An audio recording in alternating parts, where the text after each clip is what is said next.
हम लोग कैसे कर दे, गरीब आदमी को कोई सुनता ही नहीं।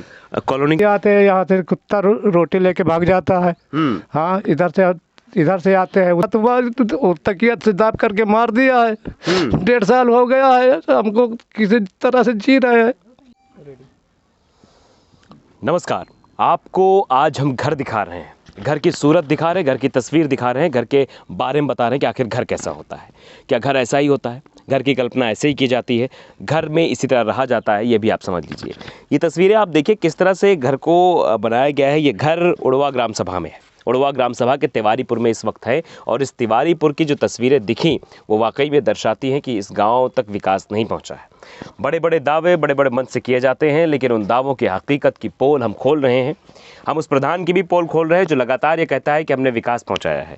हम उस सांसद की भी पोल खोल रहे हैं जो कहती हैं कि हमने इस गांव को गोद लिया, इस ग्राम सभा को गोद लिया, यहाँ विकास किया है। अगर उन्होंने गोद लिया है तो पिछले 15 सालों में यहाँ विकास क्यों नहीं हुआ? 15 साल से यहाँ एक प्रधान है जो लगातार 3 पंचवर्षीय चुनाव जीतते हैं, लेकिन उसके बाद भी विकास नहीं पहुँचा है। आप घर देखिए, ये घर हम दिखा रहे हैं और कैसे इस घर में रहा जाता है, कैसे घर के लोग जीवन यापन करते हैं। टीन है, गर्मियों में तो अब गर्मी आई कितनी परेशानी होगी, बरसात में और सारी परेशानी है, पानी भी घर में आ जाता है। कैसे ये जीवन यापन करते हैं, तस्वीरें आप देखिए किस तरह से ये घर। क्या नाम आपका? ओम प्रकाश।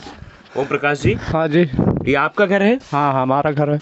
कैसे रहते हैं आप? पीछे बिल्कुल सब बेकार है, क्या करें? घुसा है, कोई जानवर भी आ सकता है। जानवर भी कुछ भी आते हैं, यहाँ से कुत्ता रोटी लेके भाग जाता है। हाँ, इधर से आते हैं, उधर हम देखते हैं तो इधर से हमारे बच्चे का इसी तरह से खतरा हो गया है, मार दिया गया है। अच्छा, आपके बेटे के साथ क्या हुआ? हमारे भाई बेटे के साथ हुआ तो तकिया से दाब करके मार दिया है। 1.5 साल हो गया है, हमको किसी तरह से जी रहे हैं। ये बहुत ही दुखद खबर है ये। और आप रोइए मत। आप ये बताइए कि आपने शिकायत की इस बात की कहीं पर? शिकायत क्या, हम लोग कैसे कर दे, गरीब आदमी को कोई सुनता ही नहीं। कॉलोनी के लिए नहीं कहा प्रधान? कॉलोनी से प्रधान के लिए कहा, एक दिन गए थे, कहीं तुम्हारी तो सीरियल नंबर वो पड़ा है। एक नहीं 2 कॉलोनी हर जगह पड़ी है। अब जांच भी करिए तो देखे कि यहाँ कहाँ पर है, कहाँ पर नहीं है। मतलब ये तस्वीर आप देखिए कि प्रधान जी कहते हैं कि बहुत कुछ है, विकास आप तक पहुंच रहा है, कॉलोनी आपकी मिल रही, लेकिन कॉलोनी आप तक नहीं पहुंचेगी। और ये तस्वीरें भी सामने आई कि अगर पैसा देंगे तो कॉलोनी मिलेगी, पैसा नहीं। आप रोइए मत, हम समस्या समझते हैं, हम हर उस गरीब तक पहुंच रहे हैं। हमारी कोशिश ये है, हम ये चाहते हैं कि बड़े बड़े कमरों में बैठे लोग, बड़े बड़े अधिकारी, बड़े बड़े नेता, बड़े बड़े विधायक, बड़े बड़े मंत्री इस बात को समझें। मुख्यमंत्री साहब भी इस बात को समझें कि आपकी देश की जनता कैसे रो रही है, आपकी देश की जनता कैसे कॉलोनी के लिए परेशान है, कैसे घर के लिए परेशान है। मूलभूत सुविधाएं हैं, सरकारें इसीलिए बनती हैं, प्रतिनिधि इसीलिए चुने जाते हैं। प्रधान क्यों बनाया जाता है? सवाल पूछिए प्रधान से आप। प्रधान को इसलिए वोट देना है क्योंकि प्रधान हमारी मूलभूत सुविधाओं के लिए है। प्रधान हमें सड़क, पानी, बिजली की व्यवस्था कराएगा, घर की व्यवस्था कराएगा, हमें अगर पेंशन नहीं मिली पेंशन दिलाएगा, राशन नहीं मिला राशन दिलाएगा। प्रतिनिधि इसीलिए चुना जाता है, लेकिन प्रतिनिधियों की मानसिकता ऐसी नहीं है, ये साफ दर्शाता है। और ये तस्वीरें दर्शाती हैं, ये घर की तस्वीरें। कैमरामैन से कहेंगे और भी दिखाएं किस तरह से यहाँ से कैसे भी कोई भी प्रवेश इस घर में कर सकता है, कैसे भी इस घर में आ सकता है। ये तस्वीरें बहुत ही भयावह।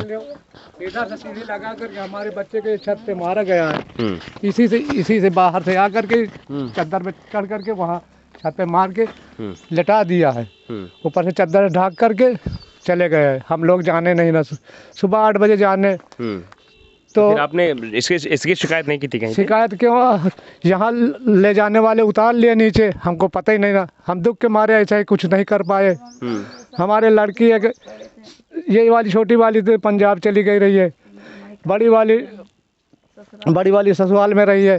वहाँ से आते आते यहाँ सब लोग कहे कि इसको ले जाइए, नहीं यहाँ थाना पुलिस हो जाएगा, जवाना लड़का है, पता नहीं तुमको उल्टा फंसा देंगे केस में, इसी करके। अच्छा, ये दबाव देखिए, समझिए आप बात को, एक पिता की पीड़ा समझिए, उसका बेटा नहीं है और ये पीड़ा इसलिए समझनी पड़ेगी, इसलिए जानना पड़ेगा, इसलिए समझना पड़ेगा कि आखिरकार गाँव में विकास क्यों नहीं हुआ।